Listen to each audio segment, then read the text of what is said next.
네, 지난 5월 대선 당시 문재인 후보의 아들 문준용 씨가 한국고용정보원의 특혜를 받고 취업했다는 의혹은 선두를 달리던 문 후보에게 타격을 줄 주요 이슈였습니다. 하지만 어느 누구도 구체적인 증거를 제시하지 못하고 있던 중에 갑자기 국민의당은 문준용 씨 학교 동창의 증언이라며 음성 파일을 공개했습니다.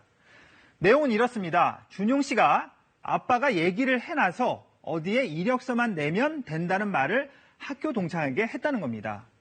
자, 그런데 이 음성 증언을 자신이 조작했다고 국민의당 당원인 이유미 씨가 검찰 조사를 앞두고 시인했습니다.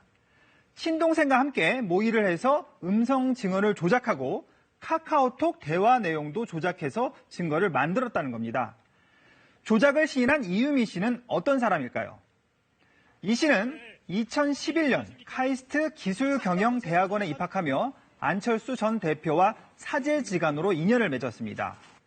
이 씨는 이후 안 전 대표의 청춘 콘서트와 18대 대선 캠프에 자원봉사자로 참여했는데요. 정치 활동도 적극적이었습니다. 19대에는 민주당, 20대 총선에는 국민의당의 고향인 여수 지역 공천을 신청했지만 탈락했습니다. 대신 지난해 8월 박지원 비상대책위 체제에서 전국청년위원회 부위원장을 맡았습니다. 이 본업은 벤처기업가로 2013년에는 박근혜 당시 대통령과 창조경제 관련 행사에서 두세 차례 직접 만나기도 했는데요. 자, 이 씨가 조작한 제보를 당에 전달한 이준서 전 최고위원도 지난해 국민의당 창단 직전에 안 전 대표가 1호로 영입한 인사입니다. 지난 대선 당시 이 씨와 함께 안철수 캠프 내 청년 조직에서 활동을 했습니다.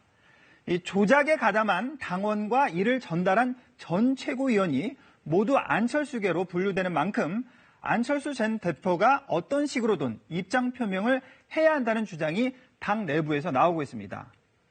자, 파문이 확산되는 가운데 이상돈 국민의당 의원은 안 전 대표가 데려온 사람이 사고를 일으켰다면서 안철수 책임론을 제기했는데요. 이 조작된 증거를 공개한 국민의당은 이 창당 이후 최대 위기에 직면했는데요. 특검을 해서 철저히 조작 사건을 파헤쳐보자며 발빠른 대응에 나서기도 합니다. 또 자체 진상조사단도 꾸렸습니다. 하지만 내부적으로는 혼란스러운 모습인데요. 특검 도입을 반대하는 목소리가 바로 터져나왔고요. 의총에서도 의견을 하나로 모으지 못했습니다. 민주당은 노골적인 정치 공작이라며 국민의당이 국민 앞에 석고대죄하라고 촉구했습니다. 자, 그러면서 사과로 끝날 일이 아니다, 이런 말도 나왔습니다. 이 바른정당은 제보 조작 사건과 문준용 씨 채용 의혹, 이 두 가지 모두 진상 규명이 필요하다고 밝혔고요. 자유한국당은 공식 입장을 내놓지 않았습니다. 자, 결국 조작 사건이 국민의당 차원의 개입이 있었는지 또 윗선의 지시가 있었는지 여부가 이번 사건의 핵심 쟁점이 될 것으로 보입니다.